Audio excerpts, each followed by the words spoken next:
Picture this: a sprawling city from 4,500 years ago, its streets laid out in perfect grids, homes equipped with advanced drainage systems, and public baths that hint at a society far ahead of its time.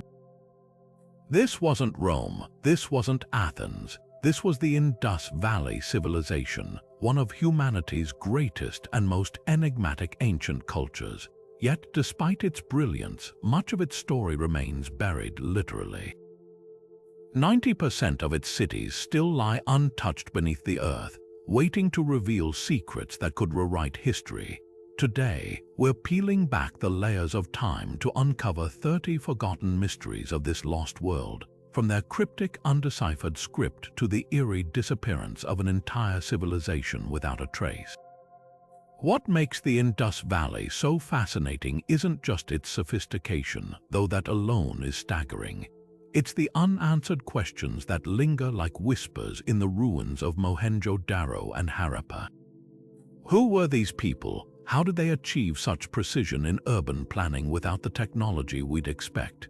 And why, after thriving for nearly 1,000 years, did they vanish so completely? The more you dig into their story, the more it feels like piecing together a puzzle with half the pieces missing. This isn't just a journey into the past, it's a detective story. Every artifact, every crumbling wall, every strange symbol carved into clay holds a clue. Some of these mysteries may never be solved, but that's what makes exploring them so thrilling.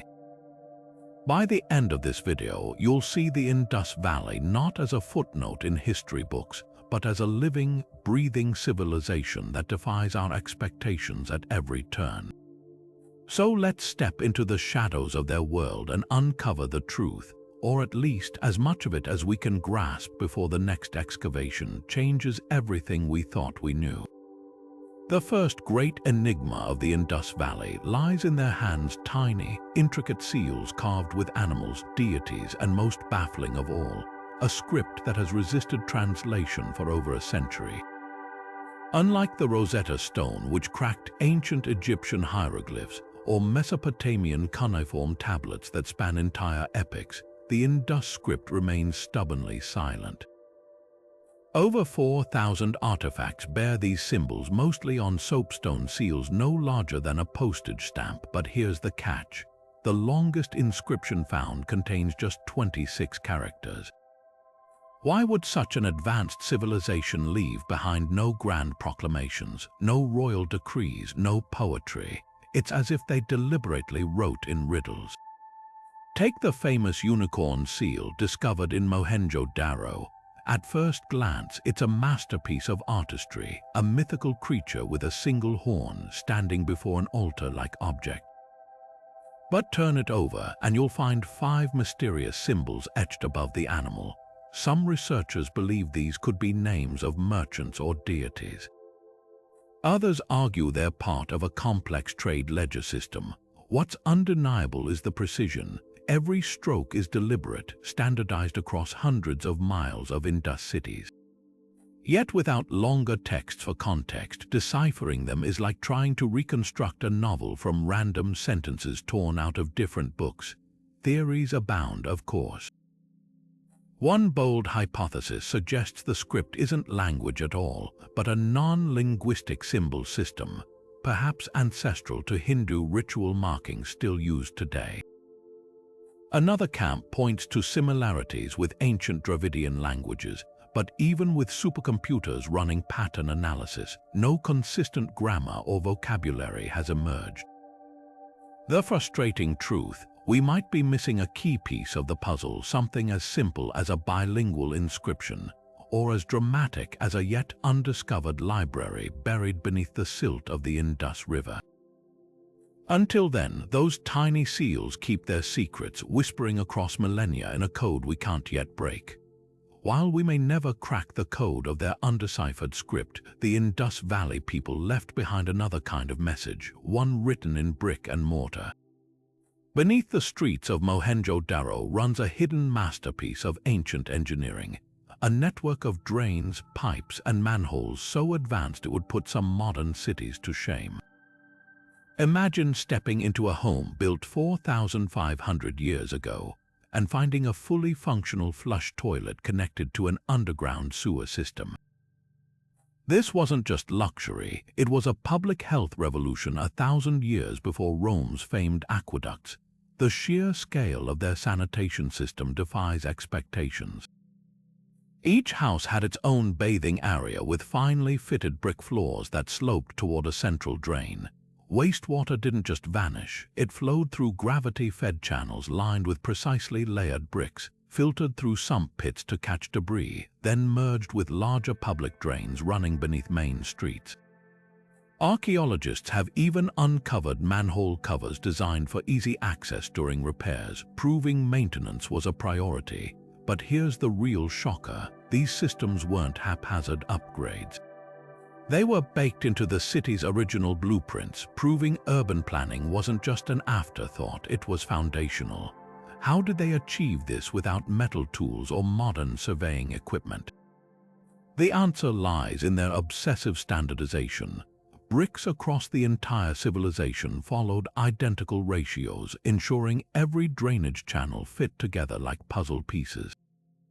Some pipes were even designed with inverted U-shaped bends to trap odors, a technique still used today. Yet for all their brilliance, one question lingers: why did no other contemporary civilization, from Egypt to Mesopotamia, develop anything remotely comparable? Perhaps the key lies in their collectivist ethos.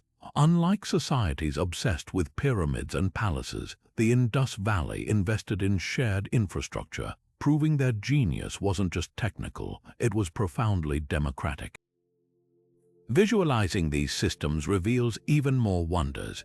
CGI reconstructions show how rainwater from rooftops funneled into courtyard drains, while wastewater from hundreds of homes merged into arterial channels wide enough for a person to walk through.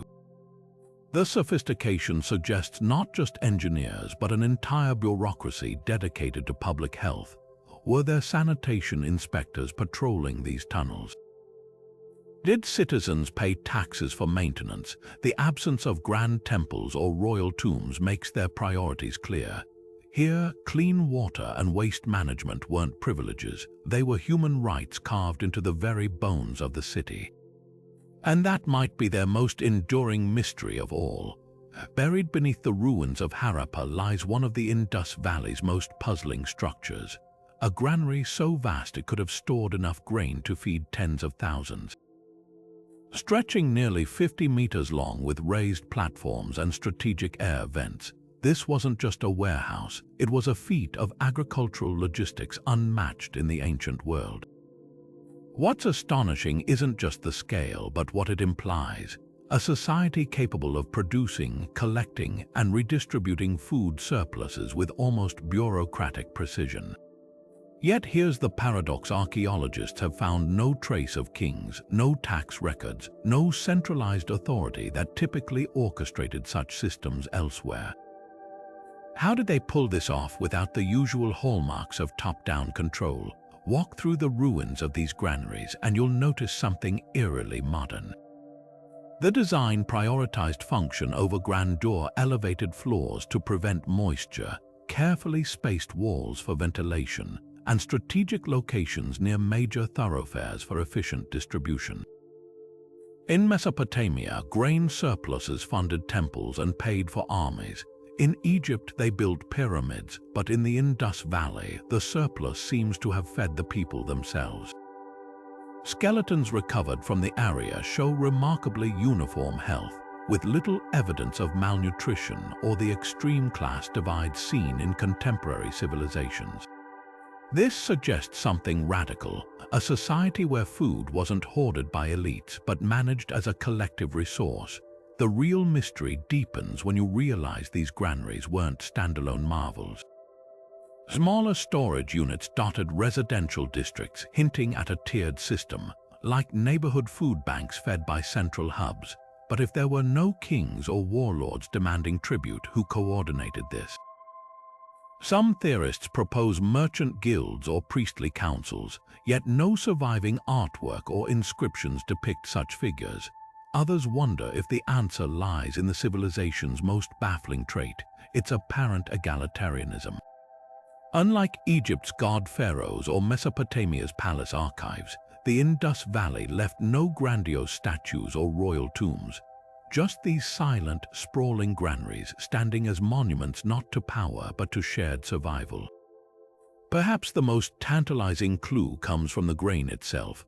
Archaeobotanists have found traces of wheat, barley, and even early cotton crops requiring meticulous planning and rotation.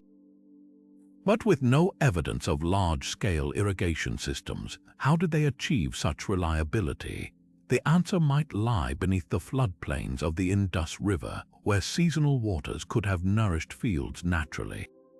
Or perhaps they practiced something akin to communal farming, with families contributing to shared stores in exchange for a safety net. Whatever the method, the system worked flawlessly for centuries until it didn't. When the civilization declined, these granaries were among the first structures abandoned, collapsing not from invasion or fire, but from something far quieter, the unraveling of a social contract we're still struggling to understand. Amid the ruins of the Indus Valley cities, there's a quiet detail most visitors might overlook: the bricks, not their presence but their eerie uniformity. Dig up a brick in Mohenjo-daro, transport it 300 miles to Harappa, and it would fit seamlessly into a wall there. These weren't rough, hand-shaped blocks. They were precision-made with a ratio of 4:2:1. Thickness to width to length, a standard maintained across hundreds of settlements for nearly 1,000 years. In an era without digital calipers or mass production, how did they achieve such consistency? And why did this civilization, so obsessed with standardization, leave behind no rulers, no measuring tools, no physical evidence of how they orchestrated this feat? The implications are staggering. Modern construction tolerances might vary by millimeters, but the Indus Valley bricks show deviations of less than 1% across centuries. Archaeologists have calculated that even the mortar between bricks followed strict proportions, suggesting a system of weights and measures so advanced it would take Europe another 3,000 years to match it. But here's the twist. While other ancient cultures left behind physical standards, think of the Egyptian cubit rods or Mesopotamian stone weights, the Indus Valley's measuring system is invisible. No rulers etched with units, no ceremonial weights bearing royal seals. Just these perfect bricks, whispering of a bureaucracy that governed not through coercion, but through mathematical harmony. Some theorists argue the units are hiding in plain sight. The width of a standard Indus street, for example, is exactly 5 times the length of their bricks, hinting at a base 5 or decimal system. Others point to small, polished stone cubes found across sites, dismissed initially as game pieces.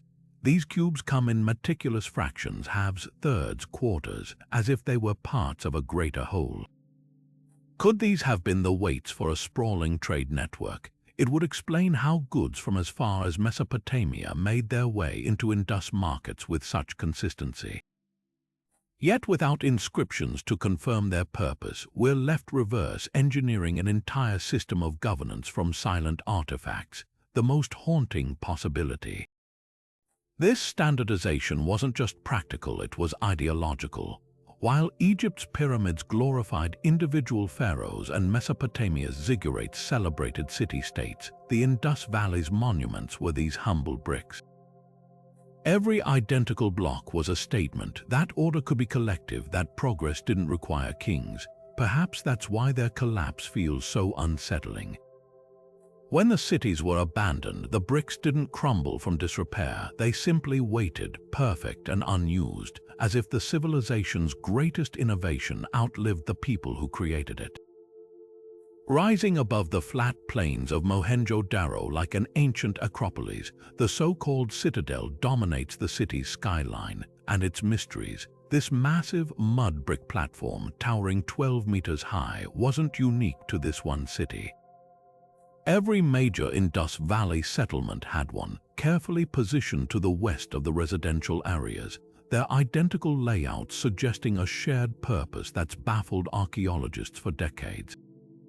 Were these fortified temples where priests conducted sacred rituals, government complexes where officials managed trade and grain stores, or something far stranger, tied to celestial alignments we're only beginning to decipher? The most striking feature of these citadels is what they lack. Unlike Mesopotamian ziggurats or Egyptian temples, there are no grand staircases leading to altars, no statues of gods or kings, no inscriptions boasting of conquest. Instead, the structures feel oddly utilitarian grids of rooms that could have been storerooms or barracks, open courtyards that might have hosted assemblies. But at Mohenjo-daro, one discovery changes everything: the Great Bath. This perfectly rectangular pool, lined with watertight bitumen and fed by an elaborate well system, sits at the heart of the citadel. Its orientation is precise, aligned almost exactly north-south, with staircases descending into the water on opposite ends. Three-dimensional reconstructions reveal its staggering sophistication. Drains hidden beneath the floor, surrounding galleries where spectators could gather, and an adjacent priest-king residence with private bathing chambers. So what was this space really used for? The leading theory suggests ritual purification, a spiritual cleansing tied to the Indus people's apparent reverence for water. But the bath's alignment offers another clue. During the summer solstice, sunlight strikes the water at an angle that illuminates the entire pool without casting shadows, a phenomenon that would have required advanced astronomical knowledge. Could the citadels have been observatories, their high vantage points ideal for tracking stars? Or consider the hydraulic engineering. The bath's water supply came from a well that tapped into groundwater 20 meters below, an engineering marvel requiring knowledge of aquifers. Maybe these weren't just ceremonial sites, but hubs of scientific innovation. Then there's the eerie silence. No murals depict priests blessing the waters, no inscriptions label the bath's purpose. Even the term citadel is a modern placeholder. We've never found evidence of defensive walls or weapon caches to support the fortress theory. Perhaps the truth lies in the civilization's trademark ambiguity. Unlike other ancient cultures that glorified their rulers, the Indus Valley's power structures might have been fluid, their citadels serving multiple roles: part temple, part town hall, part cosmic clock. Until we uncover a Rosetta Stone for their civilization, these raised platforms remain ghostly frames, empty stages where the actors left no script, only the echoes of their footsteps in the brick. Among the countless mysteries of the Indus Valley, none is more striking than what isn't there: no swords, no shields, no battle scenes carved into stone. In a world where contemporary civilizations like Mesopotamia and Egypt celebrated conquest in sprawling murals and towering monuments, the Indus people left behind not a single depiction of war. No kings trampling enemies, no prisoners bound in chains, not even a ceremonial dagger. Their cities stood for centuries without fortification walls, their art brimming with peacetime motifs, dancing figures, grazing animals, intricate floral patterns. How could a civilization spanning over 1 million square kilometers maintain such order without the tools of coercion we'd expect? Compare this to Mesopotamia, where the standard of a dazzling mosaic from 2500 BC, glorifies war on one side and peace on the other. Assyrian reliefs show archers storming cities, their kings grinning beneath piles of severed heads. Even the typically serene Egyptians depicted pharaohs smiting foes on temple walls. Yet in the Indus Valley, the closest thing to a weapon archaeologists have found are a few copper spearheads, too flimsy for combat, likely used for hunting. No mass graves with trauma wounds, no sacked cities, no evidence of slave quarters. It's as if they sidestepped humanity's oldest addiction, organized violence. Theories attempting to explain this anomaly range from practical to provocative. Some scholars suggest their geographic isolation, protected by the Himalayas and Thar Desert, made large-scale invasions rare, reducing the need for militarization. Others point to their apparent focus on trade over territorial expansion, with hundreds of standardized weights and seals hinting at an economy built on exchange rather than extraction. But the most radical idea, that they developed a form of social cohesion so robust it rendered warfare obsolete. Consider the layout of their cities: no palaces looming over slums, no gated compounds for elites. Even their cemeteries show minimal wealth disparity, with grave goods distributed evenly across burials. This stands in stark contrast to Mesopotamia's rigid hierarchies, where kings and priests hoarded resources, creating cycles of rebellion and repression. Perhaps the Indus Valley's true innovation wasn't plumbing or granaries, but something far rarer: a society that valued stability over supremacy, where cooperation outcompeted conquest. Yet this absence of violence raises uneasy questions. Without armies, how did they deter conflicts? Without monuments to power, what held their cities together? The answer might lie in what they did depict: dozens of clay seals showing meditative figures seated cross-legged, their eyes half closed in what looks eerily like yogic postures. Could spiritual practices have played a role in maintaining order? Or was their peace enforced through subtler means, a shared ideology encoded in those cryptic symbols we still can't read?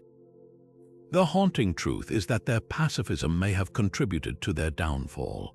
When climate change dried up the Gagahakra River around 1900 BC, their unfortified cities would have been vulnerable to migrating groups who did carry weapons.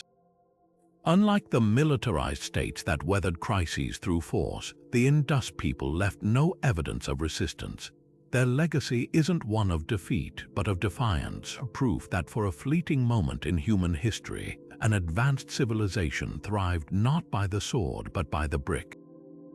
Beneath the ruins of the Indus Valley, buried in layers of ancient dust, lies a collection of small, enigmatic terracotta figurines, most portraying women with exaggerated hips, elaborate headdresses, and sometimes infants cradled in their arms. For decades, these artifacts sparked fierce debate. Were they sacred representations of a mother goddess worshipped across the civilization, or simply toys and household decorations? The answer could redefine how we understand one of history's most egalitarian societies. Take the so-called mother goddess figurines, curvaceous, often adorned with intricate necklaces and flaring skirts. Early archaeologists, influenced by discoveries of fertility deities in Europe and the Near East, assumed these were religious objects. But here's the twist: unlike the stone idols of Mesopotamia or Egypt, these figurines were crudely molded from clay, found in ordinary homes rather than temples.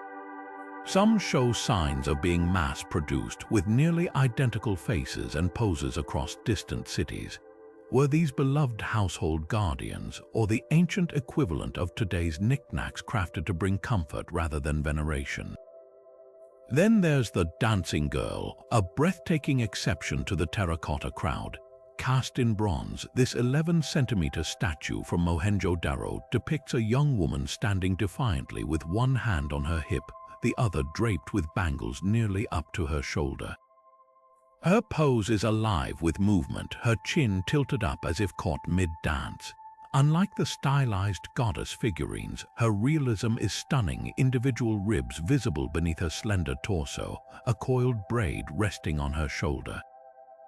But what was her purpose? Some scholars argue her nudity and bold stance signify a ritual performer, perhaps a Divadosi-like figure in sacred ceremonies.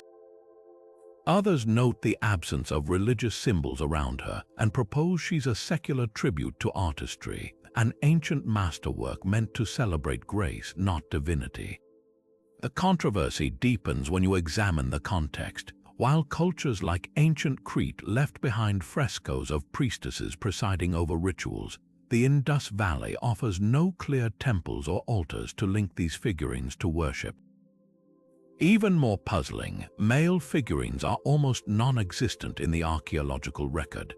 Does this imply a matriarchal society where women held spiritual authority, or merely that men were commemorated in other ways, perhaps through those cryptic seals we still can't read? Modern re-examinations suggest a middle path. Infrared scans of some figurines reveal traces of colored pigments, hinting they might have been dressed in fabric or adorned for seasonal festivals.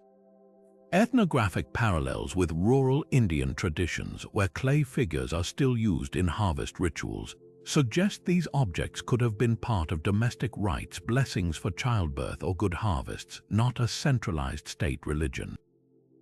The dancing girl, meanwhile, might bridge both worlds. Her bronze medium implies value, her confident posture a challenge to later patriarchal norms. Perhaps the most revealing clue lies in what the figurines lack. None show the submissive poses or eroticized features common in fertility cults elsewhere.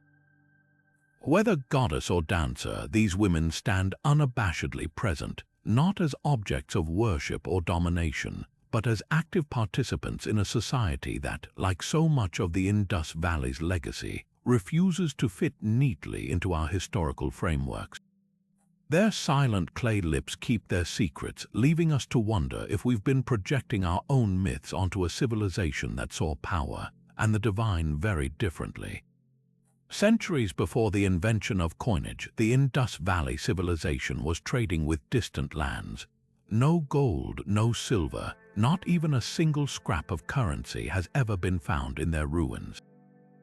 Yet Mesopotamian records from 2400 BC speak of Meluhha, a land of exotic goods far to the east, almost certainly the Indus Valley. How did they pull off such intricate trade across 2,000 kilometers of mountains and deserts without money? The answer lies in something far more fascinating. A system built on trust, standardization, and objects so ordinary they've been overlooked for decades. Follow the trail of artifacts and you'll see the evidence etched into reality. Indus-made carnelian beads turn up in royal graves at Ur, their deep red hue prized by Mesopotamian elites. Persian Gulf seals bearing Indus-style animals appear in ancient Iraqi ports. Even more telling are the dozens of Mesopotamian texts mentioning Meluhhan interpreters living in their cities, proof of sustained direct contact. But here's what's missing: any indication of payment. No haggling scenes on pottery, no debt records, no hoards of precious metals we'd expect from a mercantile power. Instead, archaeologists find thousands of tiny, identical stone weights across Indus sites, each painstakingly calibrated to a universal standard.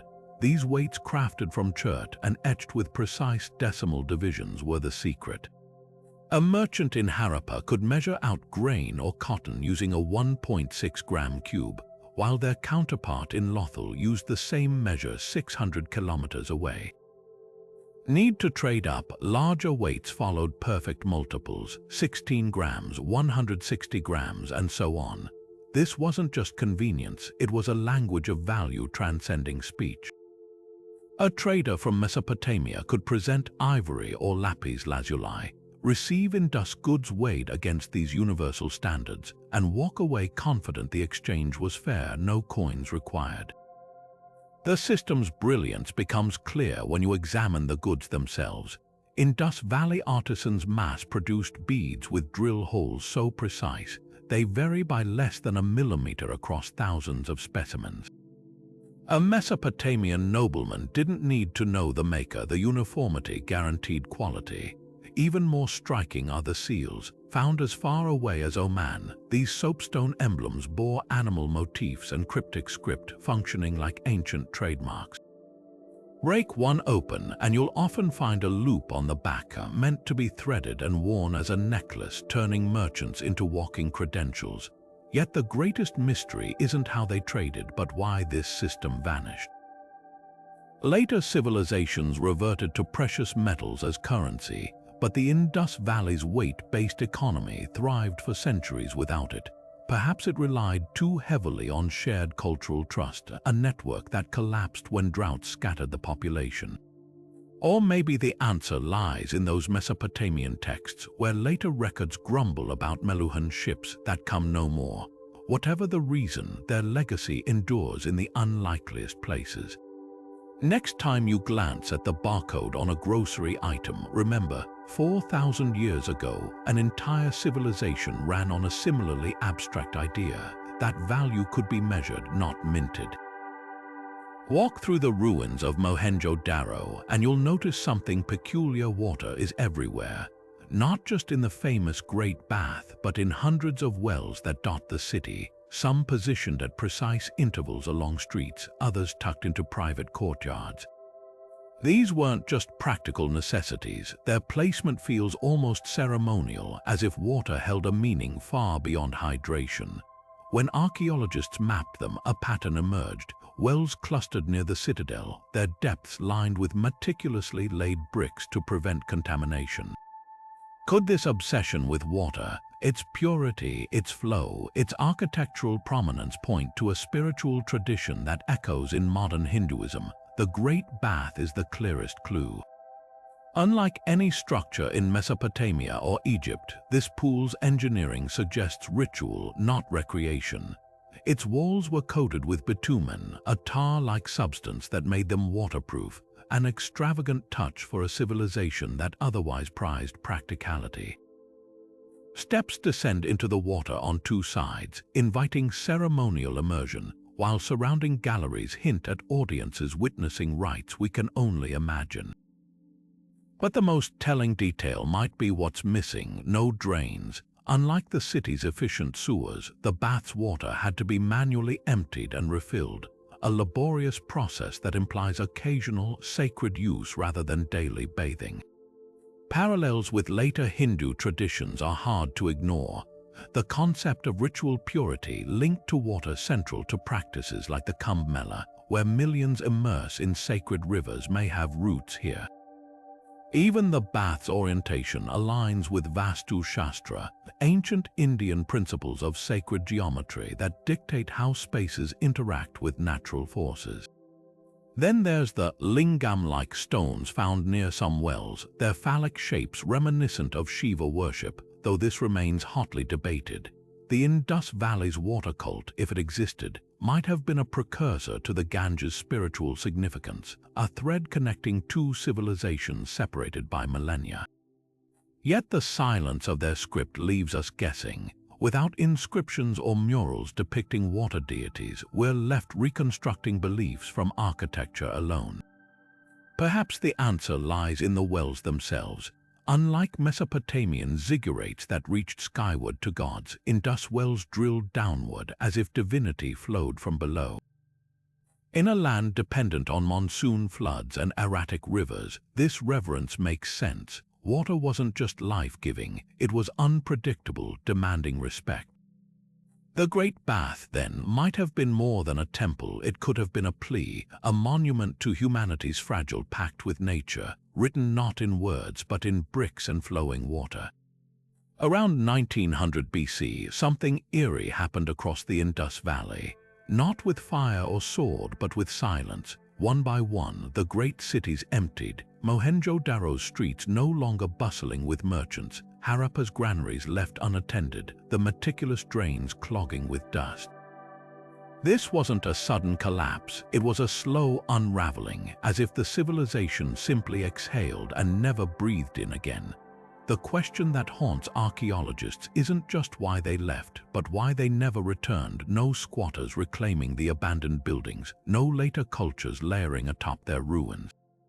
Just centuries of wind burying their bricks under sand until the cities faded into legend. Start with the climate theory. Geological cores drilled from dried-up riverbeds tell a stark story. Around the time of the abandonment, monsoon patterns shifted dramatically. The mighty Ganga-Hakra River, long speculated to be the mythical Saraswati of ancient Vedic texts, began shrinking, its tributaries starving as glaciers retreated in the Himalayas. Soil samples reveal layers of silt suddenly interrupted by dusty strata, proof of once fertile plains turning to scrubland. But here's the catch: this wasn't an overnight catastrophe. The drought crept in over generations, giving the Indus people time to adapt. So why didn't they? Perhaps because their world was coming apart in other ways. Recent excavations at sites like Dolivera reveal frantic attempts to cope, wells dug deeper, reservoirs expanded, even partitions erected to divide once open public spaces. It's as if the social contract itself was fraying. Then there's the geological wildcard, evidence of massive earthquakes along the Himalayan fault line around this period. At Mohenjo-daro, walls tilt at unnatural angles, and whole sections of the city appear to have sunk unevenly into the ground. Could a series of quakes have disrupted the intricate water systems that sustained their agriculture? Imagine the horror, not just drought, but the very earth betraying them, their engineered rivers suddenly redirecting underground. Yet none of this fully explains the civilization's total disappearance. Other societies faced climate shifts and bounced back. The difference might lie in the Indus Valley's greatest strength, its interdependence. Their cities thrived on a delicate balance of trade, standardized weights, and shared infrastructure. When the droughts hit, farmers upstream might have hoarded water, disrupting downstream cities. When quakes damaged granaries, the centralized distribution system collapsed like a house of cards. Unlike hierarchical societies where rulers could command survival efforts, the Indus Valley's flat power structure may have left them no one to rally around when crisis struck. The most haunting clue lies in what they left behind. At Harappa, archaeologists found stacked jewelry in a corner of a house, precious carnelian beads tucked away as if their owner meant to return. In Mohenjo-daro, a lone skeleton sprawls in a courtyard, its arms outstretched toward an empty well. These aren't the marks of invasion or panic, but of quiet exhaustion, a people who simply walked away carrying only what they could hold. The mystery isn't just in their downfall, but in their refusal to fight for a world that no longer fought for them. And so the cities slept, waiting 5,000 years for us to ask the questions they never answered. In every other ancient civilization, the rulers shout their presence from the ruins, pyramids piercing the sky, golden death masks gleaming in tombs, statues of kings trampling enemies underfoot. But walk through the streets of Mohenjo-daro or Harappa, and you'll search in vain for a single palace, a royal seal, or even a modest inscription boasting of some leader's greatness. This absence isn't just puzzling, it defies everything we know about how complex societies operate. How could a civilization capable of building cities for 40,000 people leave no trace of who held the reins? The contrast with Egypt is staggering. While pharaohs like Ramses II commissioned temples covered in their exploits, the Indus Valley's closest equivalent, the so-called priest-king statue, is a 17-centimeter-tall bust with no name, no titles, and no context. Found in Mohenjo-daro, this bearded figure wears a robe draped over one shoulder, his headband decorated with a simple circlet. He could be a leader, a merchant, or even a revered artisan. Unlike Egyptian art, which fixates on hierarchy, gods towering over pharaohs, pharaohs over nobles, nobles over workers, Indus artifacts show no such pecking order. Even their city layouts rebel against the idea of centralized power, while Mesopotamian ziggurats dominated skylines, forcing citizens to look up at their rulers literally and symbolically. The Indus citadels were raised platforms without obvious thrones or altars, spaces that feel more like civic centers than seats of domination. Archaeologists have combed the ruins for alternative power structures. Maybe leadership rotated among merchant guilds, leaving no single figure to monumentalize. Perhaps councils of elders made decisions collectively, their authority diffused like the civilization's many identical wells. The Indus Valley's obsessive standardization supports this. Bricks, weights, and even street widths follow ratios so precise they imply a society governed by rules, not whims. Compare that to Egypt, where a pharaoh could divert thousands of workers to carve his likeness into a mountain at will. Yet the mystery deepens when you consider what does survive. In place of palaces, the Indus people built granaries. Instead of royal tombs, they invested in neighborhood drains. their priorities seem almost utopian, a Bronze Age experiment in putting public good above personal glory. But here's the haunting question: did this lack of strong central authority make them vulnerable? When the droughts came, when the rivers shifted, there were no god-kings to mobilize armies or command grain stores. Just people who had, for centuries, found a way to thrive without rulers until the day they couldn't. The silence of their ruins might be the most radical statement any ancient civilization ever made. Proof that hierarchy isn't the only path to greatness, but also perhaps a warning about its fragility. Beneath the carefully planned floors of Indus Valley homes, archaeologists have uncovered tiny, haunting graves not in communal cemeteries, but tucked under stairwells or nestled in courtyards, their small bodies curled inside large ceramic jars. These weren't accidental burials. The urns were deliberately placed, often accompanied by miniature vessels and beads, as if the living were still caring for the dead. Why would a civilization known for its standardized city layouts and public sanitation break its own rules when it came to deceased children? The answer might lie in a spiritual worldview so intimate it blurred the line between home and afterlife. The practice stands in stark contrast to adult burials found at sites like Harappa, where bodies were laid out in orderly cemeteries, heads consistently pointing north, hands placed near the face. But for children under 5, the rules vanished. At Kalibangan, one such urn held a toddler's skeleton surrounded by shell bangles, the vessel's mouth sealed with a second pot turned upside down, a symbolic door between worlds. In Lothal, another was found beneath a house's threshold, as if the child guarded the entrance. The care is unmistakable. Some urns were perforated with tiny holes, possibly to let spirits move freely, while others contained traces of food offerings, hinting at ongoing bonds between the living and the dead. What makes these burials so puzzling isn't just their location, but their timing. Unlike cultures that practiced ritual sacrifice or saw infant mortality as nameless tragedy, the Indus people seem to treat these losses with unique reverence. One theory suggests they believed souls of the young weren't yet ready to join the communal afterlife, needing to linger near family for protection. Others point to parallels with later Hindu traditions where ancestors are venerated within the home. The urns themselves add another layer. Many were repurposed storage jars, their everyday use transformed into sacred vessels, as if death wasn't an end but a change in state. Perhaps the most poignant clue comes from a discovery at Rakhigarhi, where a child's urn was buried beside a hearth.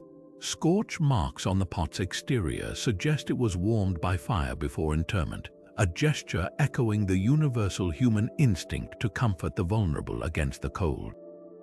In a civilization that left no grand temples or written prayers, these quiet acts speak loudest, a belief that even in death, the youngest among them still belonged not to the earth but to the home. In the ruins of a small Lothal workshop, archaeologists uncovered a set of polished stone cubes so perfectly uniform they could pass for machine-made. Each edge honed to a razor-sharp precision, their weights calibrated to an accuracy of within 1%. These weren't trinkets or game pieces, they were the heartbeat of the Indus Valley's economic genius, a weight system so advanced it combined binary and decimal mathematics 2,000 years before modern civilizations would grasp their power. The stones tell a silent story of obsession. Across hundreds of miles, from coastal Lothal to inland Harappa, these weights follow identical standards. The smallest, no larger than a lentil, measures exactly 0.875 grams. Double it, and you get 1.75 grams the next size up. Double again, 3.5 grams. This binary progression continues until 13.64 grams, where the system abruptly shifts to decimal multiples. 27.28 grams, 54.56 grams, and so on. The implications are staggering. Not only did the Indus people master binary math, the foundation of modern computing, they fluidly merged it with base 10 calculations, a hybrid system with no known parallel in the ancient world. What's even more remarkable is how these weights were used. Unlike Egyptian or Mesopotamian merchants who relied on barter or precious metals, Indus traders could exchange goods using abstract value. A sack of grain measured against a 54-gram weight in mohenjo-daro held the same worth as one weighed in distant Decipher. The stones themselves became currency not because they were rare, most were simple chert or quartz, but because their precision was unimpeachable. Archaeologists have even found weight kits in market areas, nested sets with larger cubes cradling smaller ones like ancient Russian dolls of commerce. The system's sophistication becomes clear when you examine the outliers. At Mohenjo-daro, excavators discovered a tiny, bead-shaped weight of 0.05 grams, likely for measuring something as ephemeral as incense or medicinal powders. Contrast this with the massive 136-gram weights found near granaries used for bulk commodities. This range, spanning a factor of 2,720, suggests an economy capable of valuing everything from spices to livestock with equal exactitude. But here's the puzzle. How did they achieve such uniformity without standardized measuring tools? The answer might lie in the weights themselves. Many bear microscopic striations along their edges, marks that could have been guiding lines for craftsmen shaping them against reference stones. Others show wear patterns suggesting frequent calibration. It's as if the entire civilization agreed on an invisible contract. That trust in trade depended on absolute consistency, enforced not by kings but by collective conviction. The real shock comes when you realize these weights outlived their creators. Centuries after the Indus Valley's decline, similar stones appear in Mesopotamian ports, likely carried by merchants still clinging to the system's reliability. Today, their legacy echoes in the kilogram prototypes stored under vacuum in Geneva. The Indus people may have left no grand monuments, but in these unassuming cubes they built something far more enduring, the bedrock of modern measurement itself. Among the thousands of carved seals recovered from the Indus Valley, one motif appears again and again, a mysterious creature with the body of a bull and a single arching horn. Dubbed the unicorn by early archaeologists, this hybrid beast dominates nearly 60% of all seal imagery, yet its true significance remains one of the civilization's most tantalizing riddles. Unlike the real-world elephants and bulls also featured on seals, this creature feels deliberately imaginary, its stylized mane and ritualistic pose suggesting a symbol freighted with meaning we've yet to fully grasp. What sets these unicorn seals apart isn't just their frequency, but their consistency. Whether found in coastal Lothal or northern Harappa, the creature is always shown in profile, standing before an object that resembles an incense burner or altar. Its horn curves gracefully like a crescent moon, its tail lifted in an almost ceremonial flick. Some seals add cryptic glyphs above the scene, while others frame the animal with what might be abstract trees or standards. This standardization across hundreds of miles hints at a shared cultural lexicon, a visual language understood by all Indus people, even if its grammar is lost to us. But why a unicorn? One compelling theory links it to later Hindu mythology, where the bull Nandi serves as Shiva's sacred mount. Alternatively, the single horn might symbolize a merging of dualities, a concept central to many Eastern philosophies. Then there's the practical angle. The altar could represent a feeding trough, turning the image into a cattle breeder's trademark. Yet none of these explanations fully account for the creature's ubiquity. If it represented a deity, why no temples? If a clan symbol, why no variation between regions? The mystery deepens with the other animals gracing the seals. Elephants appear with striking realism, their wrinkled hides and tufted tails meticulously detailed, often adorned with decorative blankets.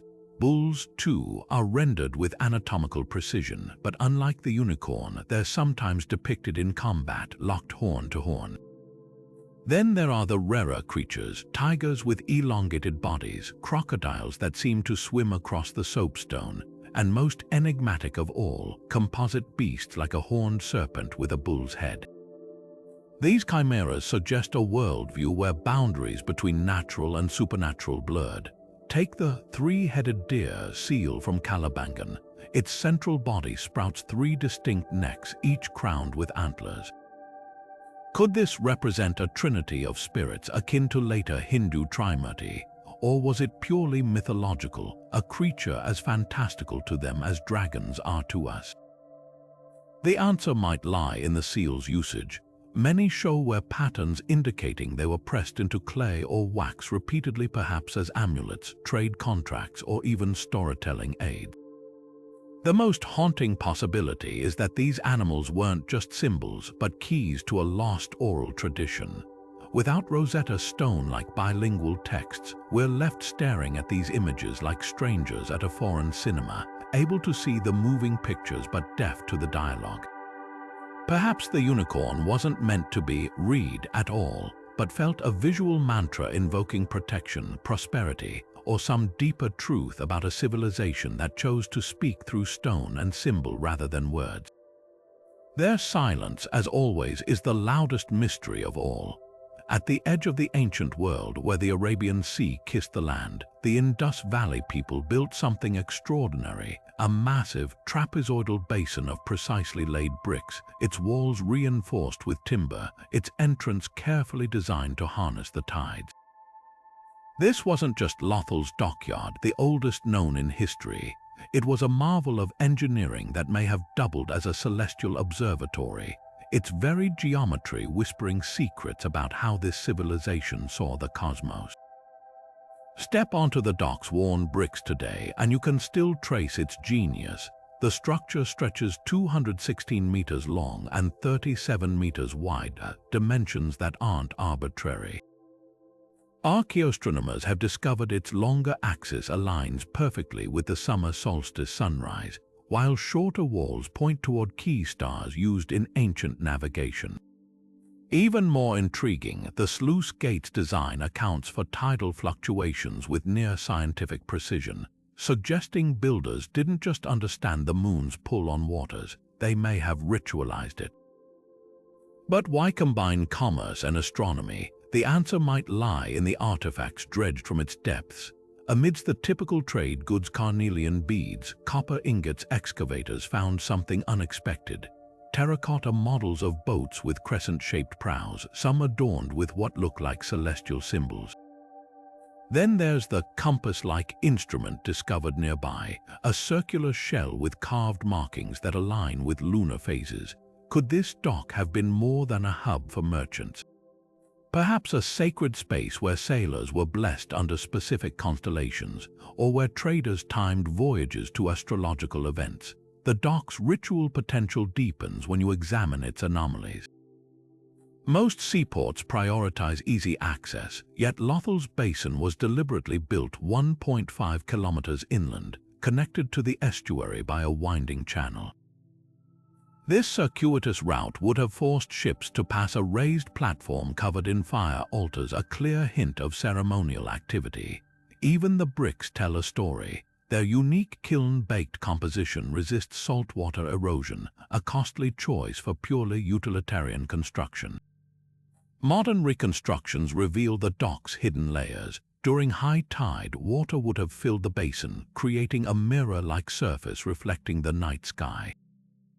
At certain times of year, the Pleiades or Orion's belt would have shimmered perfectly centered in the water, a phenomenon later Hindu texts associate with navigation rituals. Whether this alignment was intentional remains debated, but the evidence tilts toward a civilization that saw no divide between practicality and spirituality.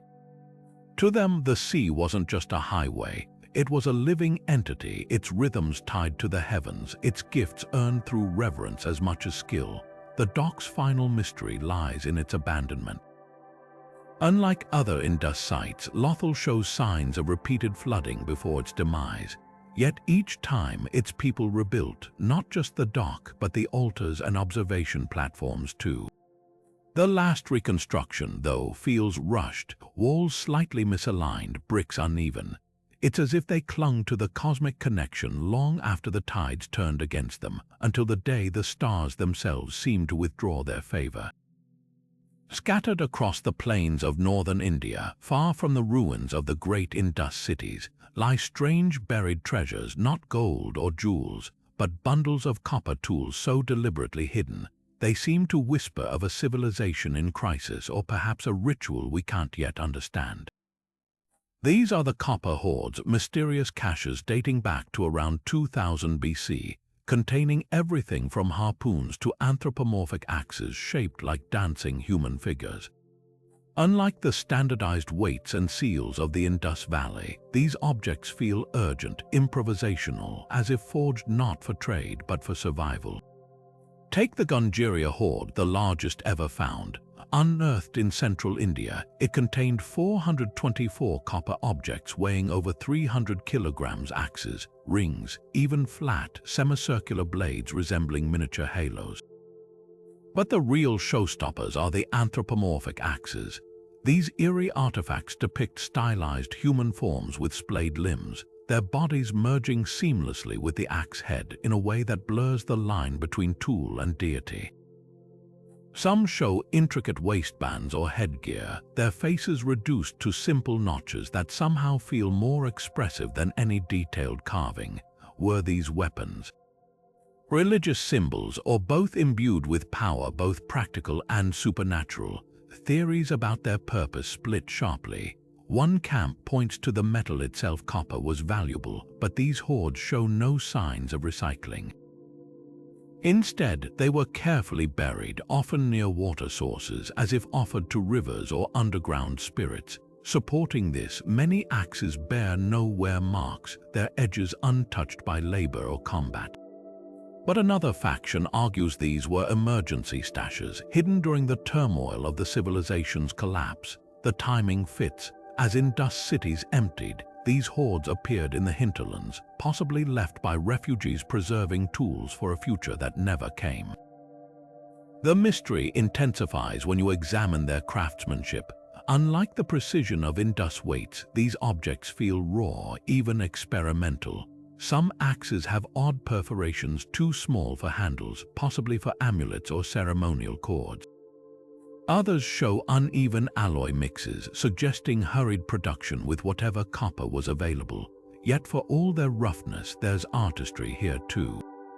The anthropomorphic designs aren't crude, they're abstract in a way that feels deliberate, reducing human forms to essential lines that somehow convey motion or reverence.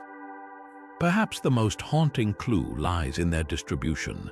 These hoards cluster in regions the Indus people may have fled toward as their cities failed, upriver along the Yamuna where forests could provide shelter.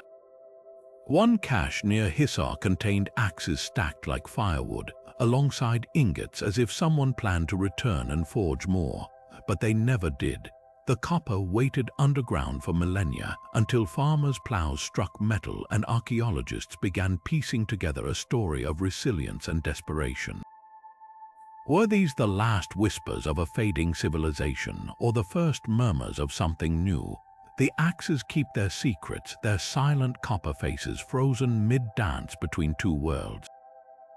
At the heart of Kalibangan's ruins, archaeologists uncovered rows of rectangular brick platforms, their surfaces blackened by something far more deliberate than accidental flames. These were fire altars arranged in perfect alignment, their ashes preserving traces of offerings made over 4,000 years ago. What makes these structures so compelling isn't just their age, but how eerily they mirror the sacred fire rituals described in the Rig Veda, a text composed centuries after the Indus Valley's decline.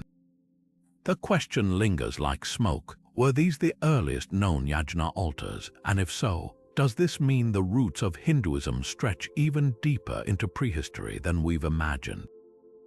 Each altar tells a silent story of meticulous design. Built from the same standardized bricks found throughout Indus cities, their edges were carefully rounded to contain the flames, while shallow pits at their centers held charcoal and calcified bones, likely remnants of animal sacrifices. Some platforms even feature circular depressions, possibly for holding ritual vessels or libations, but the real revelation lies in their arrangement. At Calibangan, 7 altars stand in a perfect north-south line, their spacing mirroring the Pleiades constellation's celestial pattern during the autumn equinox. This cosmic symmetry hints at a ritual calendar tied to agriculture, where fires may have been lit to mark sowing seasons or honor celestial forces governing the harvest. The parallels to later Vedic traditions are impossible to ignore. In the Rig Veda, the god Agni, literally fire, acts as mediator between humans and deities, with hymns describing altars built with mathematical precision, their flames carrying offerings skyward. Even the layout matches. Vedic texts prescribe multiple fires aligned east-west, just as Calibangan's secondary altars are positioned. Then there's the ash residue itself. Chemical analysis reveals traces of ghee clarified butter, a staple of Vedic rituals still used today in Hindu ceremonies. The overlap feels less like coincidence and more like cultural inheritance, a thread connecting 2 worlds across the chasm of time. Yet skeptics counter with equally compelling arguments. Unlike later Vedic altars, Calibangans show no evidence of the elaborate mantras or soma sacrifices central to the Rig Veda. The bones found, mostly of domesticated animals like goats, lack the symbolic selections described in texts like horses, which were central to Vedic rites but absent in Indus settlements. And crucially, no inscriptions link these platforms to specific deities or hymns. Could they have been communal cooking pits, their rituals merely large-scale feasting? The answer might lie in the altar's context. Excavations revealed they weren't isolated shrines, but part of a larger ceremonial complex near the citadel, complete with water channels possibly used for purification. Most telling are the terracotta cakes found stacked beside some platforms, disc-shaped objects with mysterious circular impressions. Similar cakes appear in modern yajnas as offerings to Agni.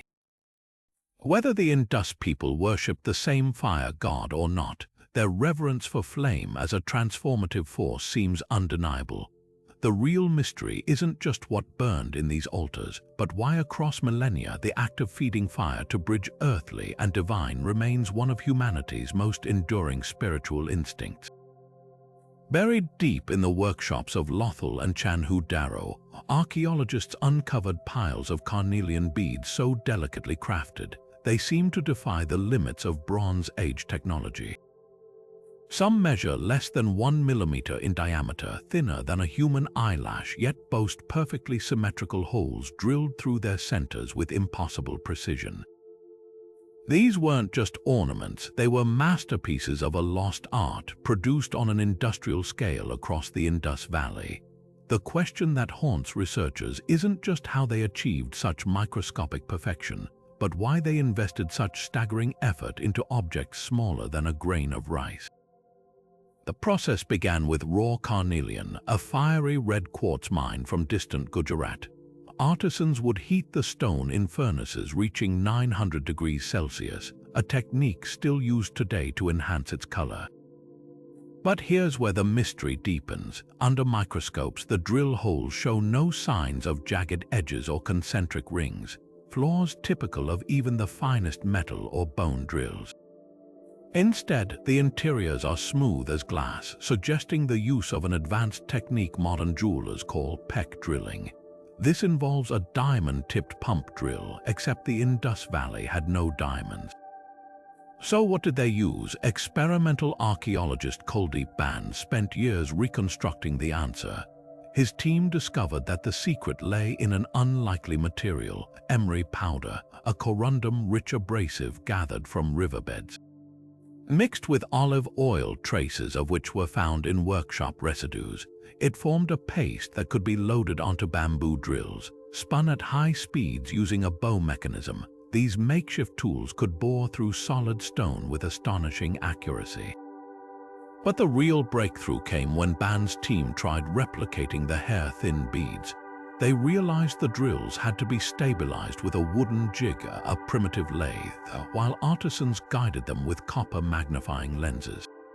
Yes, magnification. Crude lens-like objects found at Lothal support this theory, proving the Indus people may have manipulated light centuries before the Greeks. Yet the beads' true genius lies in their uniformity. Thousands excavated from Mesopotamia to Oman share identical dimensions down to fractions of a millimeter. This wasn't just skill, it was systematic mass production. Workshops have yielded standardized molds for shaping raw stone and dozens of partially drilled beads, each a snapshot of the process. Some show failed attempts where drills wandered off-center, likely discarded to maintain quality control. Others reveal an even cleverer trick, pre-drilling guide holes with copper needles before the full bore. But why go to such extremes? The answer might lie in a single bead's journey. Carnelian from Gujarat would travel 600 kilometers to mohenjo-daro for shaping, then onward to coastal Lothal for drilling and polishing, before finally reaching Mesopotamian royalty as luxury imports. These tiny objects weren't just trade goods, they were emissaries of Indus ingenuity, their perfection a silent advertisement of a civilization's technical prowess.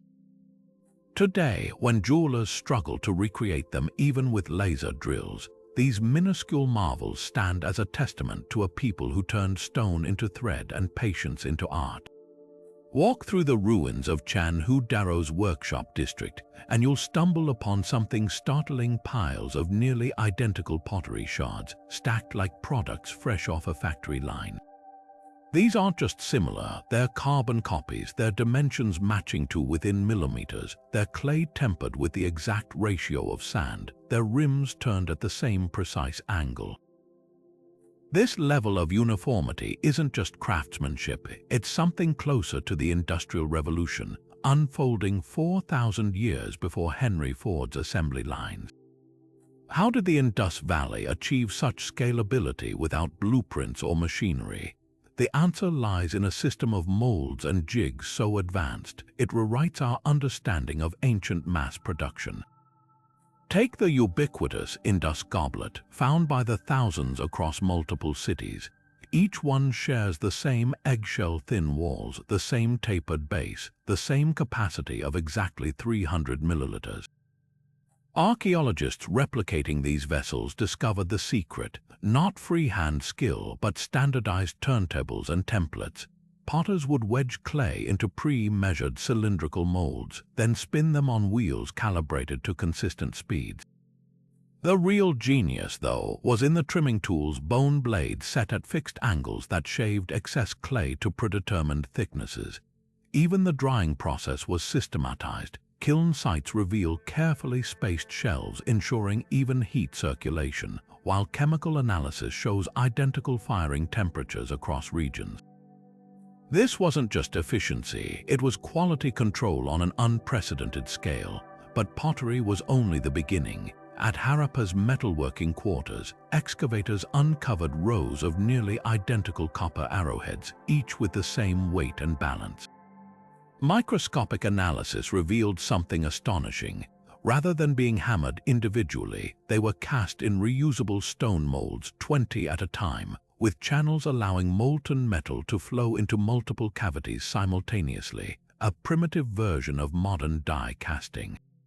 Even the bead drills followed this principle.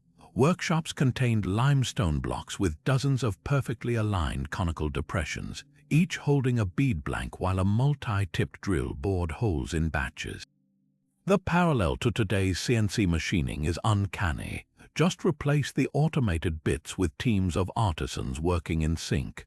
What truly staggers modern researchers is how closely these methods mirror lean manufacturing principles. At Lothal, a single workshop's layout reads like a textbook diagram of optimized workflow. Raw material storage at the entrance, shaping stations in the center, finishing tools near the exit, and waste channels funneling debris away. There's even evidence of just-in-time production. Unfinished goods stored midway suggest artisans waited for demand signals before completing items.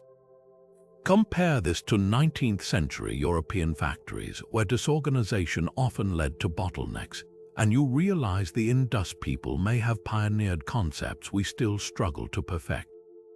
Yet the most haunting question isn't how they did it, but why.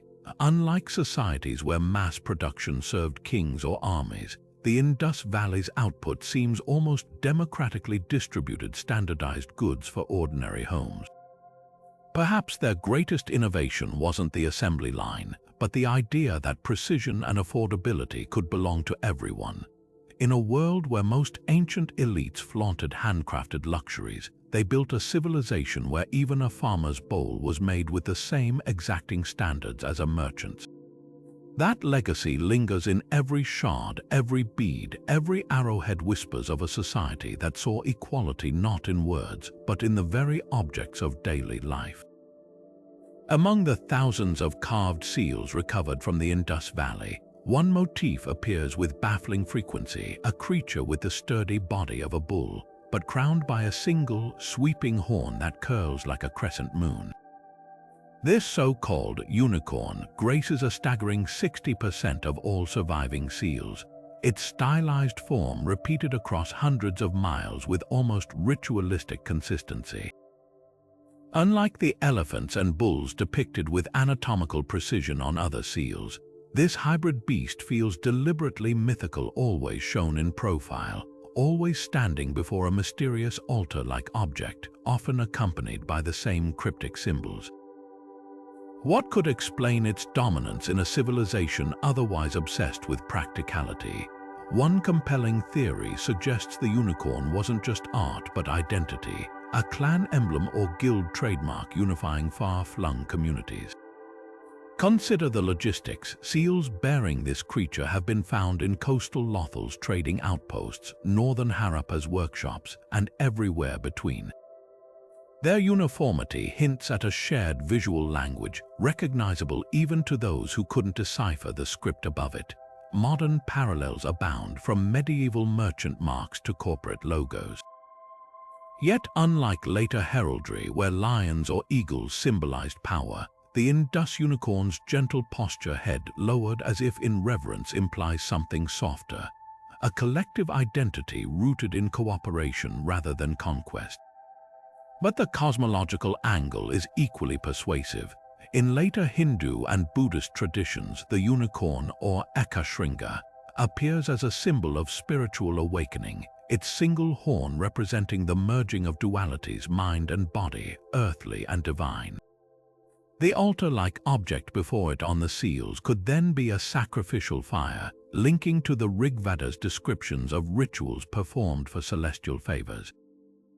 Supporting this, some seals place the unicorn beneath what might be constellations, its horn mirroring the curve of a waxing moon. Archaeologist Jonathan Mark Kenoyer even notes that the creature's mane resembles the flowing waters of the Saraswati River, a sacred thread connecting the physical and spiritual realms. Then there's the industrial perspective. Could the unicorn have been a quality marker? Seals stamped on trade goods often bore this image, and the creature's consistency might have signaled standardized measures or trusted craftsmanship. At Mohenjo-daro, workshops near the citadel produced these seals in bulk, their soapstone molds showing minimal variation, almost like an ancient version of certification. But why choose a mythical beast rather than, say, a wheat sheaf or potter's wheel? Perhaps because the unicorn transcended specific trades, embodying the civilization's broader ethos. The most haunting possibility is that the answer lies in a lost oral tradition. Without deciphered texts, we're left staring at these images like strangers eavesdropping on a conversation in an unknown tongue. The unicorn's ubiquity suggests it was more than decoration. It was a vessel for stories, values, or beliefs that resonated across classes and regions. Whether clan totem, cosmic metaphor, or something else entirely, its silent recurrence is a reminder that the Indus people's greatest mysteries weren't hidden in grand temples, but etched onto objects small enough to hold in your palm.